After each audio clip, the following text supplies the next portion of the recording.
함께 나눌 하나님의 말씀은 신약성경 디모데후서 3장 13절에서 17절까지 말씀입니다. 디모데후서 3장 13절에서 17절 말씀, 가정에서 영상으로 예배하시는 분들께서도 함께 말씀을 교독해 주시기 바랍니다. 제가 먼저 읽습니다. 악한 사람들과 속이는 자들은 더욱 악하여져서 속이기도 하고 속기도 하나니, 그러나 너는 배우고 확신한 일에 거하라. 너는 내가 누구든지 너 배운 것을 알며 또 어려서부터 성경을 알았나니 성경은 능히 너로 하여금 그리스도 예수 안에 있는 믿음으로 말미암아 구원에 이르는 지혜가 있게 하느니라. 모든 성경은 하나님의 감동으로 된 것으로 교훈과 책망과 바르게 함과 의로 교육하기에 함께 유익하니 읽습니다. 이는 하나님의 사람으로 온전하게 하며 모든 선한 일을 행할 능력을 갖추게 하려 함이라. 아멘. 아멘. 식물이 자라는데 꼭 필요한 요소들이 있죠. 햇빛, 물, 온도, 토양, 공기, 양분, 이와 같은 것들은 필수적으로 식물이 자라는데 필요한 요소들입니다. 이와 같이 우리의 믿음도 자라고 성숙해야 하는데 여기에 따르는 필요한 요소들이 있다는 말씀입니다. 어떤 것들이 우리의 믿음을 성숙하게 성장하게 만드는가?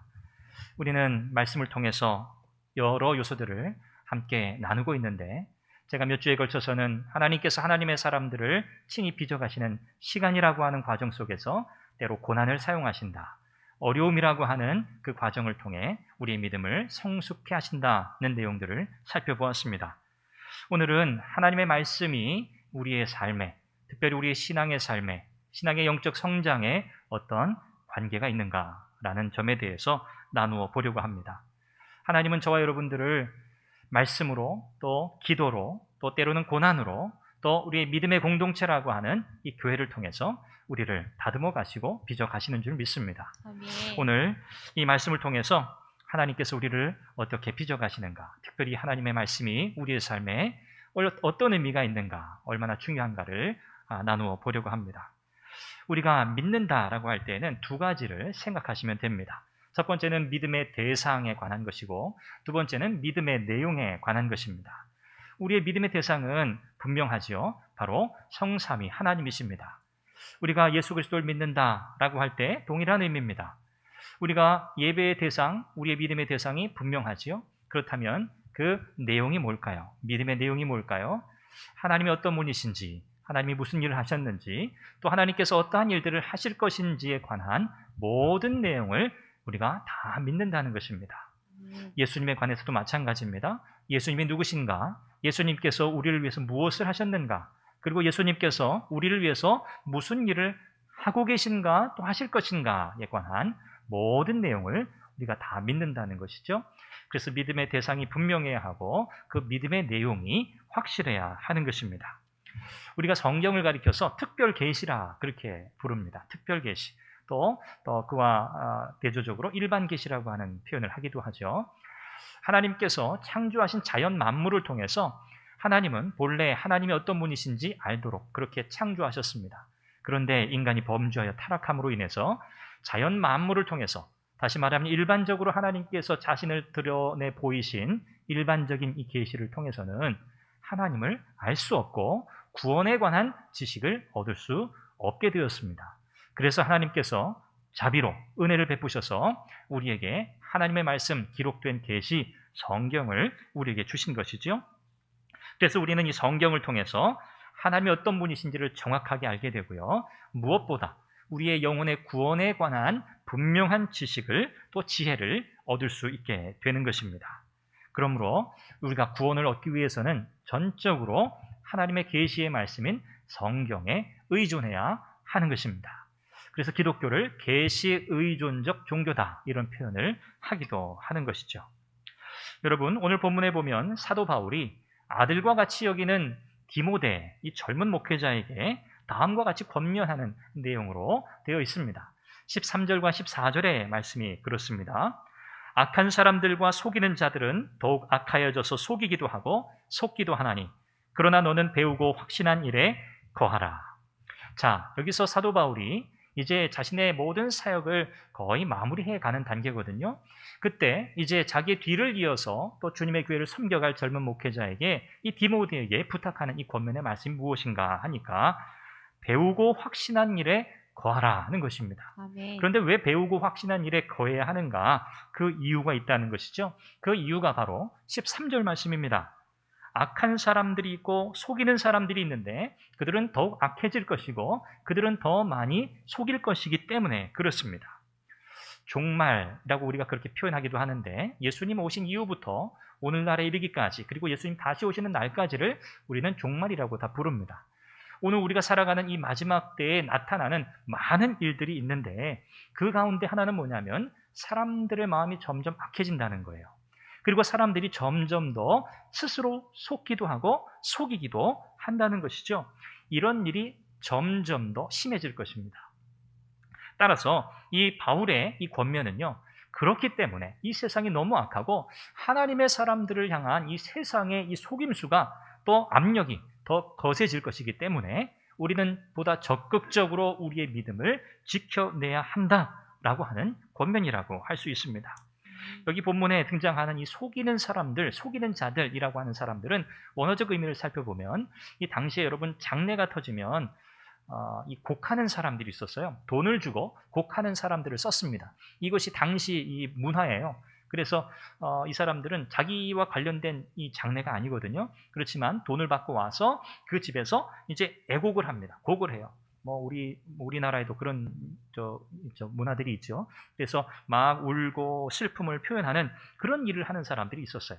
여기 속이는 자들이라고 하는 이 고에테스라고 하는 이 단어가 바로 그런 사람들을 가리키는 표현입니다. 그러니까 이 속이는 자들, 자기는 슬프지 않아요. 전혀 슬프지 않아요. 그런데 슬픈 척 하는 거예요. 이런 의미를 담고 있는 단어라고 표현이라고 할 수 있어요. 또 달리 조금 더 나쁘게 표현하면 사기꾼 이렇게도 표현이 되는 단어라고 할 수 있습니다.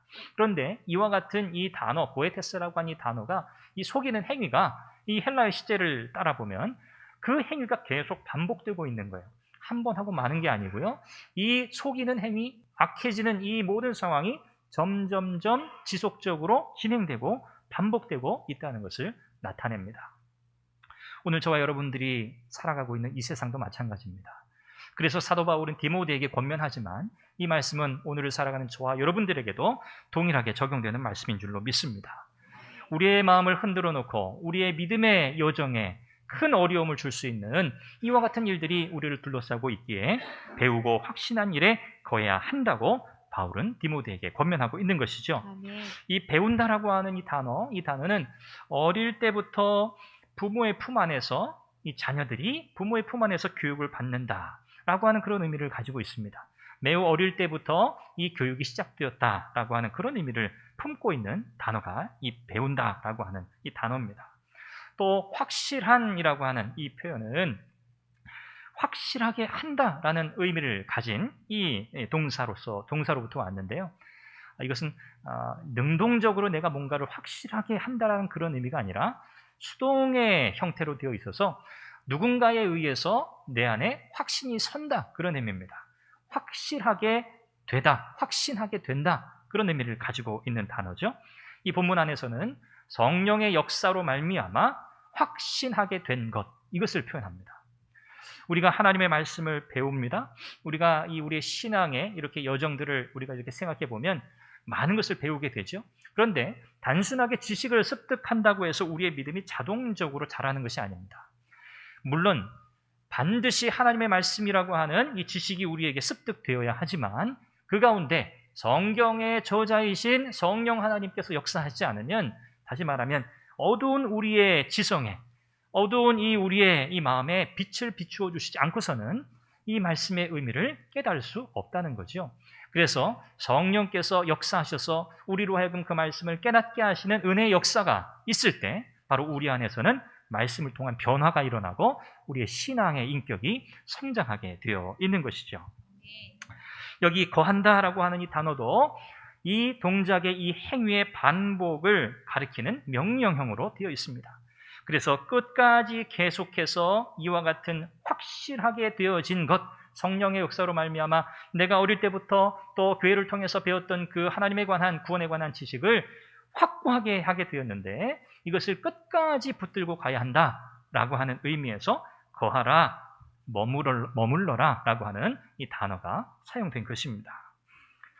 어린 시절부터 하나님의 말씀을 배우고 이 배움의 과정이 반복되고 지속되는 이 행위, 이것이 너무 중요하다는 것을 우리가 깨닫게 되죠. 그리고 그 가운데 반드시 성령 하나님의 역사가 있어야만 이 말씀을 통해 우리의 인격이 변화된다는 것을 우리는 다시 한번 깨닫게 됩니다. 여러분, 우리는 믿음을 뭐라고 표현하죠? 전적인 하나님의 은혜의 선물이다, 그렇게 표현합니다. 하나님께서 우리에게 거저 주시는 이 은혜의 선물이 우리에게 어떻게 주어졌는가 라고 하는 것을 우리가 생각해 보아야 하겠습니다. 로마서 10장 17절 말씀, 우리가 잘 알고 있는 말씀이죠. 믿음은 들음에서 나며 들음은 그리스도의 말씀으로 말미암았느니라. 여러분, 믿음은요, 하나님의 말씀을 들음에서 오는 줄로 믿습니다. 아멘. 하나님의 말씀을 듣지 않고서는 이 은혜의 선물을 받을 길이 없습니다. 이렇게 말씀을 들음으로 시작된 이 믿음은 성경 말씀을 통해서 지속적으로 하나님을 아는 지식과 더불어서 성장하게 되어 있는 것입니다. 하나님을 아는 지식, 이것이 우리의 성장의 또 성숙의 여부를 결정짓는다고 해도 과언이 아닙니다. 틀리지 않은 말이죠. 하나님의 말씀을 통해서 우리가 잘 자라야만 세상의 어떠한 위협과 어떤 악함과 어떤 속임수에도 우리가 흔들리지 않고 넘어가지 않는 줄로 믿습니다. 아멘. 여러분, 이단들이 왜 일어나는 것일까요? 왜 많은 사람들이 그렇게 이단들의 참 말도 안 되는 그 이야기들의 마음을 빼앗기는 것일까요? 나름대로 그들은 표현하기를 우리는 하나님을 사랑한다, 우리는 예수님을 믿는다 하지만 우리가 밝히 보는 바와 같이 그들은 하나님을 믿는 자들이 아니고요, 그들은 예수 그리스도를 그들의 인생의 구주로 믿는 자들이 아닙니다. 왜 그럴까요? 그들의 표현, 그들의 고백과 달리 그들은 하나님에 관하여, 예수 그리스도에 관하여 성경이 말씀하는 그 참된 지식이 결여되어 있기 때문이라는 것이죠. 그래서 하나님의 성경을 통해서 하나님을 알아가는 것이 너무너무 중요합니다. 교회를 통해서, 설교를 통해서, 또 말씀을 배우는 시간들을 통해서 우리가 끊임없이 하나님의 뜻을 분별해야 할 줄로 믿습니다. 아멘.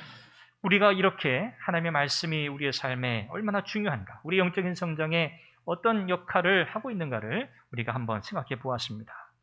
우리는 하나님의 거룩한 백성으로 지속적으로 성화라고 하는 과정, 그 과정을 지나가고 있습니다. 그래서 이 땅에서 우리의 삶에 매일매일 던지게 되는 질문은 뭐냐면, 내가 오늘 어떻게 하나님의 거룩한 백성으로 살아갈 수 있을까? 이것에 대한 답을 찾아가는 것이 사실 우리의 매일의 일상입니다. 우리의 과제죠. 오늘은 내가 어떻게 하나님 기쁘시게 하는 삶을 살 것인가? 예수님께서 십자가를 지시기 전에 제자들을 생각하시면서 이렇게 기도하신 말씀이 요한복음 17장 17절에 기록이 되어 있습니다. 그들을 진리로 거룩하게 하옵소서, 아버지의 말씀은 진리니이다.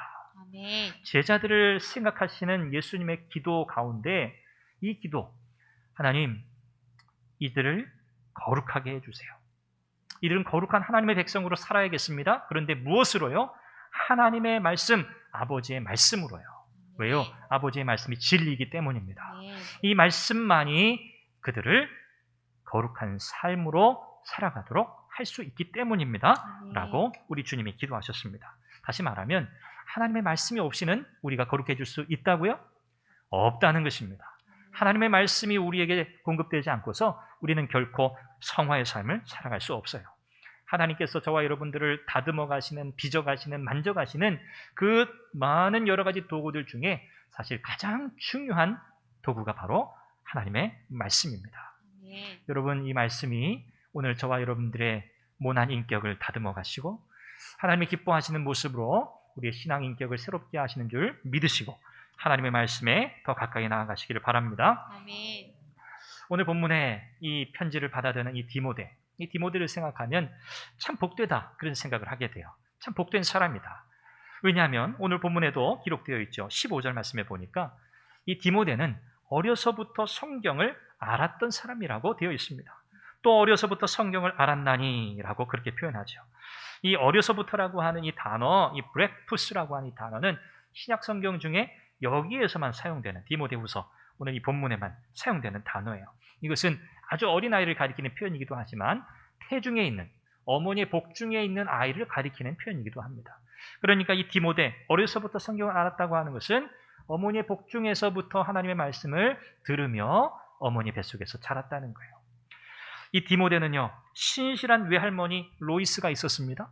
그리고 동일하게 같은 믿음을 가졌던 어머니 유니게가 있었습니다. 그래서 외할머니 로이스, 어머니 유니게로부터 이 디모데는요, 복중에서부터 기도 소리를 들으며 자랐고요. 하나님의 말씀을 읽어주고 들려주는 그 말씀을 들으며 이 디모데가 성장했다는 거죠. 그래서 그 어릴 때부터 받았던 성경 말씀, 들었던 하나님의 말씀, 여기 이 성경 말씀은 구약 성경을 가리킵니다. 이 하나님의 말씀이 그의 마음에 새겨져서 지금 성장하여 장성한 어른이 된 이 디모데의 마음에, 그의 인격에 살아있다라고 하는 그런 의미를 가지고 있는 거예요. 여러분, 이렇게 쌓이고 켜켜이 쌓이고 쌓인 이 신앙의 지식은요, 너무너무 귀합니다. 결코 무시할 수 없어요. 물론 이렇게 어릴 때부터 교회에서 신앙생활을 한 분들 중에는 여러 가지 또 유형들이 있습니다. 나름대로 어려움을 겪기도 하고 신앙적 고민을 하기도 하면서 때로는 이렇게 나름의 굴곡을 경험하기도 하지만, 그러나 어릴 때부터 하나님의 말씀이 그 심령에 쌓여진 그 사람은요, 결국은 하나님의 은혜를 경험하게 됩니다. 저는 그렇게 믿습니다. 디모데는요, 사도 바울과 비교해 보면 좀 밋밋합니다. 어떻게 생각하면? 왜요? 사도 바울은 여러분 아시잖아요. 대단히 극적으로 우리 주님을 만났던 사람이에요. 예수님을 핍박하는, 앞장섰던 사람이에요. 그랬던 그가 부활하신 예수님을 다메섹에서 만나고 그의 인생이 완전히 바뀌었잖아요. 참 이것은 누구나 다 경험하는 일은 아닙니다. 그런데 여러분, 디모데는 어떻습니까? 그의 인생에 관해서 바울과 같은 어떤 극적 체험이 있었다고 성경은 기록하지 않습니다. 물론 그의 개인적인 삶 속에 하나님의 풍성한 은혜의 경험들이 반드시 있었겠죠. 그러나 우리는 디모데를 통해서 보면 그가 어릴 때부터 하나님의 말씀으로 잘 양육받아 자랐다. 그리고 그가 사도 바울로부터도 복음을 전해 듣고 가르침을 받았다. 그리고 그도 또한 초대교회의 중요한 지도자가 되었다는 것을 우리가 다 알고 있습니다. 여러분, 오늘날 참 세상에서는요, 홍수와 같이 많은 지식들이 참 몰려듭니다. 우리의 자녀들에게도 마찬가지입니다. 참 아이들이 많은 정보들을 접합니다. TV를 통해서든 여러 가지 미디어를 통해서 우리의 자녀들이 참 나름의 어떤 여과 장치가 있으면 좋겠는데 이 여과 없이 사실 많은 정보들을 받아들이고 있거든요. 그 가운데 가만히 살펴보면 가치 없는 것들이 많습니다. 물론 이 가치 없다고 하는 것은 성경적인 기준에서 드리는 말씀입니다. 이 많은 이 정보의 홍수 속에서 과연 우리 자녀들의 마음을 흩어뜨려 놓고 이 성경적인 가치관, 성경적인 세계관, 이것을 형성하지 못하도록 만드는 요소들이 너무나 많이 있다는 것이죠. 그래서 우리 자녀들이 인격적으로 하나님을 만나기 전이라고 해도요, 정말 이 갓난아이 때부터 어머니의 내 복중에, 우리 어머니들께서는 이 복중에 이 자녀들을 품고 계시면서도 여러분 기도하시고 성경을 읽으시고 찬송하시고 그러시잖아요. 이 모든 것들이 다 의미 있는 일입니다. 왜요? 우리의 자녀들의 마음속에 하나님이 어떤 분이신가를 들려주는 일이거든요. 하나님을 아는 지식을 그들에게 심어주는 일이기 때문에 특별히 구약 신명기 6장, 우리가 쉐마라고 부르는 이스라엘아 들으라 라고 하는 이 말씀 가운데서는 부모들에게 주어진 신앙 양육의 책임을 대단히 강조하고 있지 않습니까? 이 신앙 양육을 위해서는요, 부모가 먼저 하나님의 말씀을 마음에 새겨야 해요. 하나님의 말씀에 먼저 은혜 받고 그 말씀에 붙들리고 사로잡혀 있지 않고서 부모가 자녀들에게 너희들 하나님 말씀대로 살아라, 그렇게 이야기할 수 있습니까? 물론 할 수는 있겠죠. 그러나 그것이 어떤 영향을 미치겠습니까? 부모가 가정 안에서 믿음의 가장으로 세워져 있지 않은데 어떻게 자녀들이 그것을 보고 도전을 받고 그것이 참으로 귀하고 아름답다는 이것을 어떻게 그들이 공감할 수 있겠습니까? 우리 모두 다 이 말씀을 기억해야겠습니다. 먼저 하나님의 말씀을 새겨야 하고요, 신명기 말씀처럼 부지런히 자녀에게 이 하나님의 말씀을 가르쳐야 하겠습니다. 아멘. 우리가 부족하게 좀 키울 수 있습니다.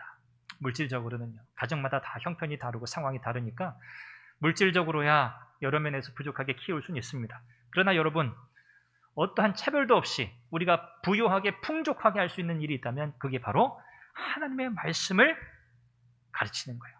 아멘. 하나님의 말씀에 부유하게 되는 거예요. 이것은 우리의 형편과 상황에 상관없습니다.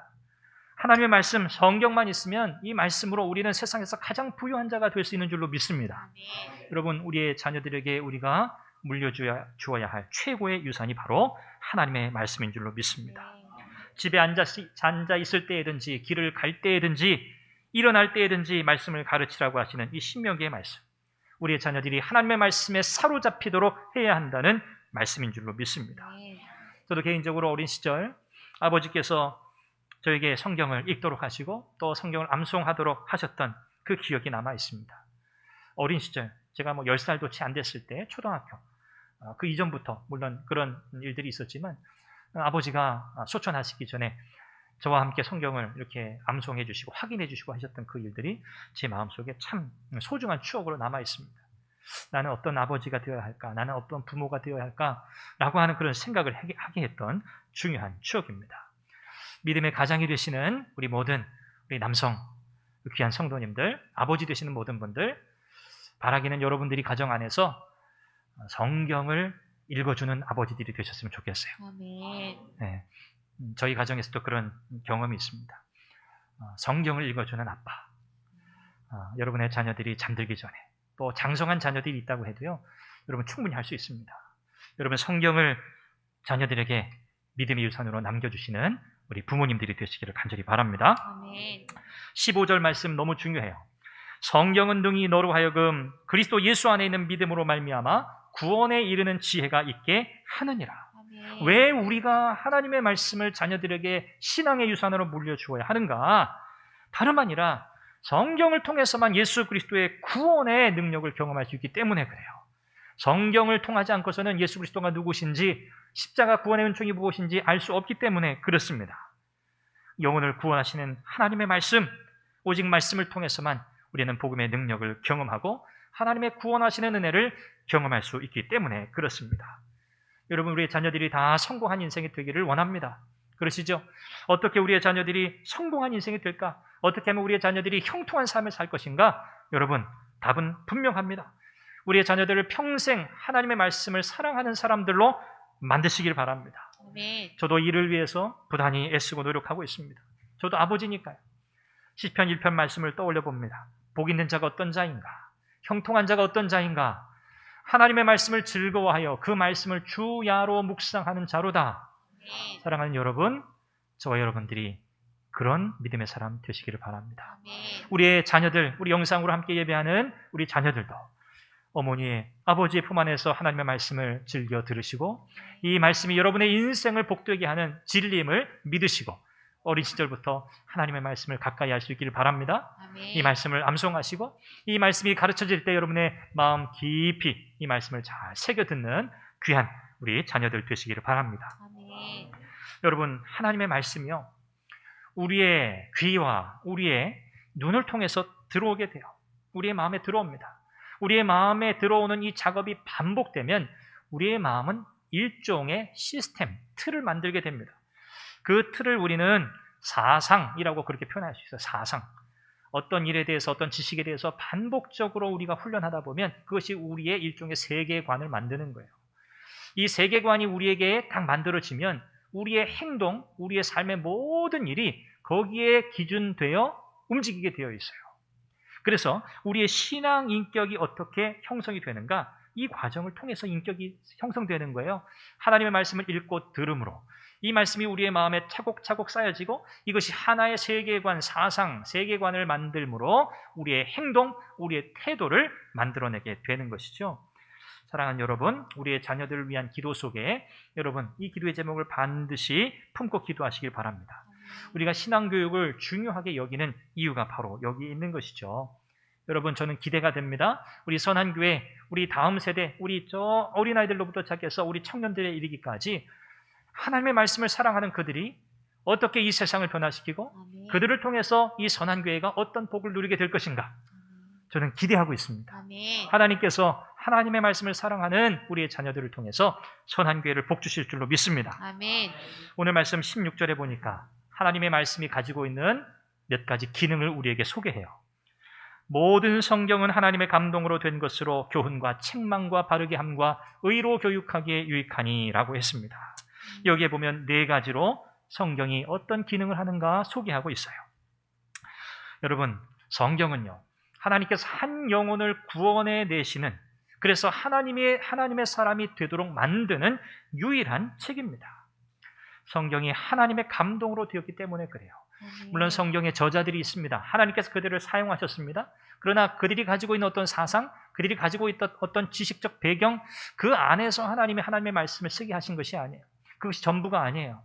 물론 성경의 저자들을 사용하셨지만 그들이 가지고 있었던 그들 자신의 어떤 생각에 조금 영향을 주어서 성경을 기록하게 하신 것이 아니라는 거예요. 성령 하나님께서 성경의 원저자이신데 성경을 기록하게 하실 때 성경의 모든 내용, 성경의 모든 본문, 모든 글자 하나하나까지 틀림없는 하나님의 말씀이 되게 하셨다. 이것이 바로 성령께 감동되었다라고 하는 이 말씀의 의미입니다. 어떤 분들은요, 이 성경 안에는 하나님의 말씀도 있다, 이렇게 주장하는 사람도 있었어요. 그러니까 성경 안에는 사람의 말도 있다는 거죠. 성경 66권을 하나님의 온전한 말씀으로 믿지 않는 많은 이들이 역사 속에서 있었습니다. 그래서 이 종교개혁자들은 두 가지를 주장했어요. 여러분이 잘 알고 계시는 오직 성경, 솔라 스크립투라, 오직 성경이라고 하는, 여러분 많이 들어보셨죠? 근데 한 가지를 같이 강조했어요. 그게 뭐냐면 토타 스크립투라, 뭐냐? 모든 성경, 오직 성경, 모든 성경. 이것이 종교개혁자들의 성경관 모토였어요. 여러분, 오직 성경만이, 그리고 성경의 일부가 아니라 모든 성경이 하나님의 진리인 줄로 믿습니다. 아멘. 창세기부터 요한계시록 말씀까지 그 어느 것 하나도 하나님의 말씀이 아닌 것이 없습니다. 그래서 우리는 성경을 치우치지 않고 배워야 하는 거예요. 치우치지 않고. 여러분, 대개 우리가 요한계시록 하면 성경의 마지막 권인데 우리가 잘 이 말씀을 교회에서 들어볼 기회가 별로 없습니다. 저도 이렇게 자라나면서 요한계시록을 내가 얼마나 설교 말씀을 들었는가, 내가 이 말씀을 얼마나 내가 가르침을 받았는가 생각해 보면 별로 그 기억이 없어요. 우리는 하나님의 말씀을 하나도 빠짐없이 다 배워야 합니다. 그렇죠? 요한계시록도 마찬가지입니다. 구약의 여러 선지서들, 어려운 성경이죠. 이 성경을 이해하기 위해서 정말 공부도 많이 해야 합니다. 당시의 시대적 배경, 상황도 이해하고요. 역사, 당시의 여러 가지 문화, 이런 것들도 우리가 다 이해를 해야 사실은 그 말씀의 의미를 이해하게 되는 그런 본문들이 참 많이 있어요. 하나님의 말씀을 그렇게 우리가 애쓰고 노력하여 이해해야 하는 중요한 이유가 분명히 있습니다. 여기 교훈, 책망, 바르게 함, 의로 교육하기에 유익한 이 네 가지 기능을 이야기하는데요. 간단하게 제가 말씀드릴게요. 이 교훈이라고 하는 것은요, 가장 기본적인 기능이에요. 이것은 달리 표현하면 가르침이라고 할 수 있습니다. 가르침. 이 가르침, 가장 중요하게 이 교훈이, 하나님의 말씀의 이 기능이 적용되는 현장이 어디인가? 바로 예배드리는 지금 이 시간이에요. 설교는요, 하나님의 말씀의 선포입니다. 동시에 가르침이에요. 하나님의 말씀의 선포임과 동시에 가르침인 것이 설교예요.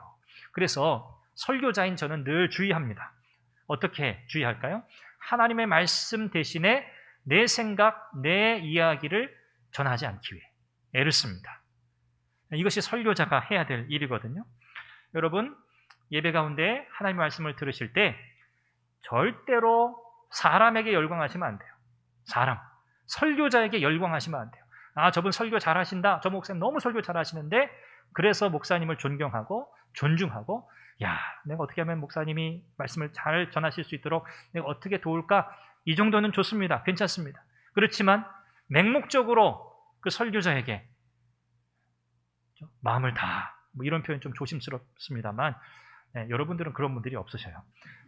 설교자의 이렇게 열광하시면 안 돼요. 여러분, 무엇에 열광하셔야 돼요? 하나님의 말씀에 열광하시면 돼요. 그걸로 충분해요. 설교자는 없어져도 상관없어요. 그저 하나님의 말씀만 남는 거예요. 책망, 이것은 뭘까요?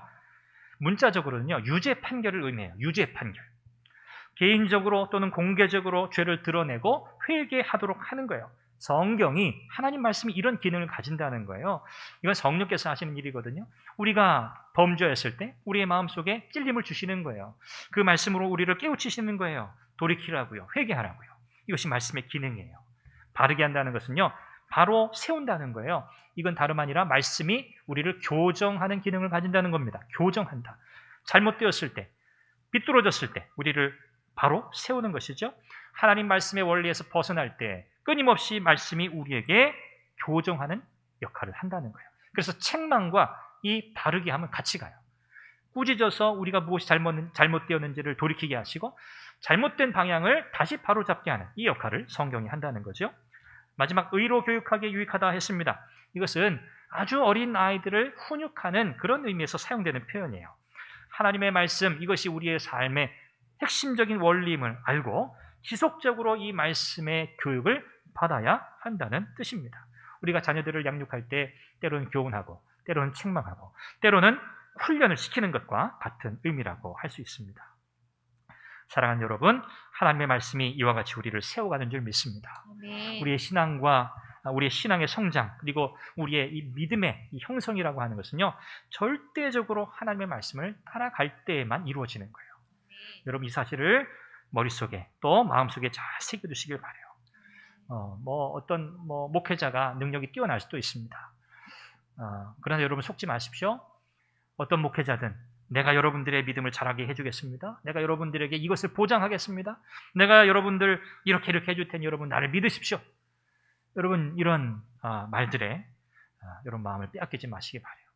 어쨌든 하나님의 말씀으로 인한 권면, 하나님의 말씀으로 인한 가르침이 아닌 것에 대해서는 여러분들이 귀 기울이실 필요가 없어요. 늘 목회자에게는 그런 유혹이 있거든요. 늘 말해야 하는 위치에 있는 거잖아요. 그래서 여러분들이 목회자를 위해서 그렇게 기도해 주셔야 돼요.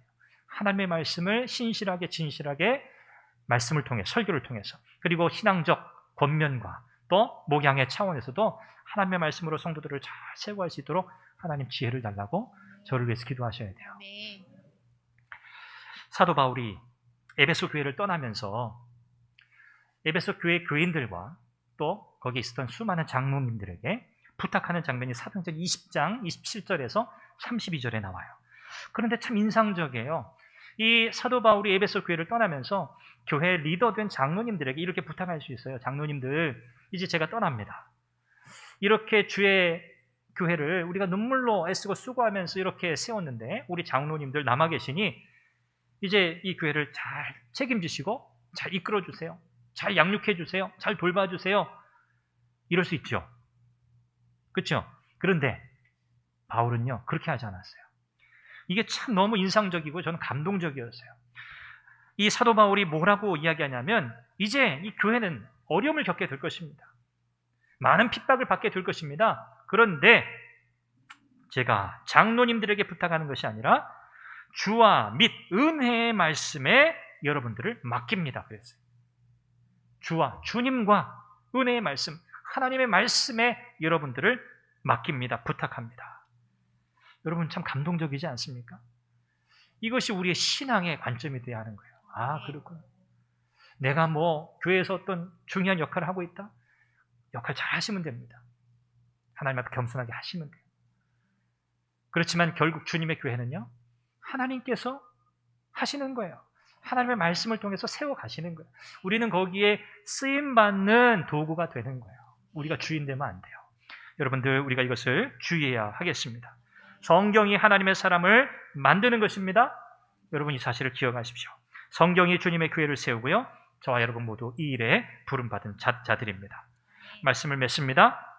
날마다 하나님의 말씀 앞에 머무는 저와 여러분들 되시기를 바랍니다. 영어로는 이렇게 훅 이렇게 낚싯바늘에 꿰인다 이런 표현을 해요. 하나님의 말씀에 코가 꿰인 그런 사람, 저와 여러분들 다 되시기를 바라요. 그것이 우리의 복입니다. 사랑하는 우리의 자녀들도 하나님의 말씀이 여러분들의 영혼을 구원하고 여러분의 인생을 복되게 하는 진리의 말씀이신 줄 믿고 여러분 힘써서 말씀을 읽고 암송하며 배우는, 그래서 하나님의 은혜를 누리는 여러분들 다 되시기를 주님의 이름으로 축원합니다. 아멘.